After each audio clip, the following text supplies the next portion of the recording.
আর আমরা রয়েছি খুলনা হাসপাতালে, মামলা কমতে হবে, এখনো মামলা হয়নি।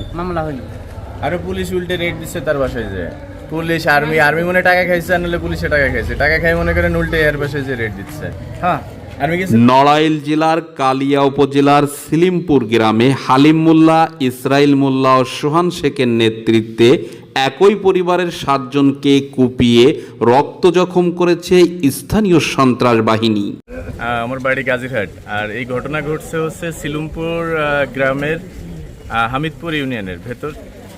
কাদের মোল্লার বাড়িতে আক্রমণ হয়েছে, কাদের মোল্লার হাত ভাঙ্গা, কাদের মোল্লার ওয়াইফের হাত ভাঙ্গা, তারপর হচ্ছে কাদের মোল্লার এক ছেলে হাসিম মারা গেছে কাদের মোল্লার।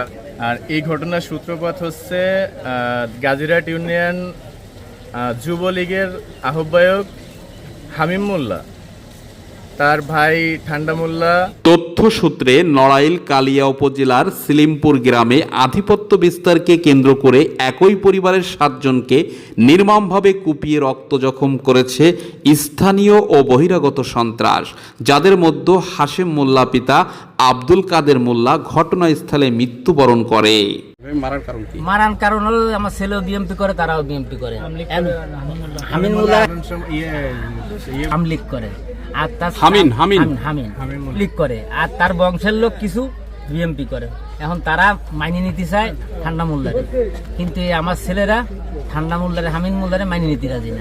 বাকি 6 জনের মধ্যে জনি মোল্লার অবস্থা আশঙ্কাজনক, তবে আব্দুল কাদের মোল্লা, আশিক মোল্লা, জায়েদা বেগম, মিজানুর ফকির ও সনির শারীরিক অবস্থার এখনও কোনো উন্নতি ঘটেনি, যাদেরকে শরীরের বিভিন্ন অঙ্গ প্রত্যঙ্গ ভেঙে দেওয়া হয়েছে।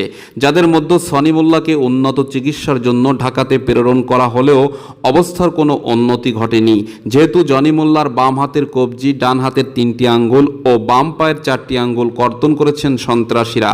এ বিষয় নিয়ে মৃত হাশেম মোল্লার পিতা আব্দুল কাদের মোল্লা অনেক তথ্য প্রদান করেন। নাম কাদের মোল্লা, আমার বাড়ি সিলিমপুর, আমার আনুমানিক 8টা কি 8:30 বাজে। এরা কারা নাম বলেন? নাম হলো সুমন, মুন, তারপরে হায়াত, তারপরে এরা এসে মানে এক কোপ দেশে আর হাঁটিছে। আহত আব্দুল কাদের, আশিক ও স্থানীয় জনগণের সাক্ষাৎকারে এটাই প্রমাণ করে গত 15ই মার্চ সেহরি খাওয়ার পরেই সন্ত্রাসীরা ওত পেতেছিল তাদের উপর আক্রমণ করার জন্য, এবং তাদের বর্ণনা মতে জানা যায় হায়াত, হালিম, সোহান, ইয়াসিন, রৌফ, ইমরুল, ইন্দা, ইফতেখার, সাব্বির সহ নাম না জানা আরও অনেকেই এই হত্যাকাণ্ডে মেতে ওঠে, যেখানে স্থানীয় পুলিশ প্রশাসন ও যৌথ বাহিনীর উপস্থিতি টের পেয়ে সন্ত্রাসীরা পালিয়ে যেতে সক্ষম হয়। এ ব্যাপারে ভুক্তভোগী পরিবারের কাছ থেকে জানা যায় তারা এখনো কোনো মামলা বা আইনি পদক্ষেপ নেয় নাই। তবে নিহত হাশেম মোল্লাকে খুলনা মেডিকেল কলেজের মর্গ হতে বিশেষ কাজ শেষ করে তার এলাকার নিজ গন্তব্যে নিয়ে যায় এবং সেখানে আসর বাদ স্থানীয় জনগণের উপস্থিতিতে জানাজা কার্য সম্পন্ন করা হয়। একটি পক্ষ আর একটি পক্ষের পরে যেভাবে চড়াও হয়েছে, আমি তার বাড়িতে গিয়েছিলাম, তার ঘটনা দেখেছি, এই জন্য বলছি এই মৃত্যুটা দুঃখজনক।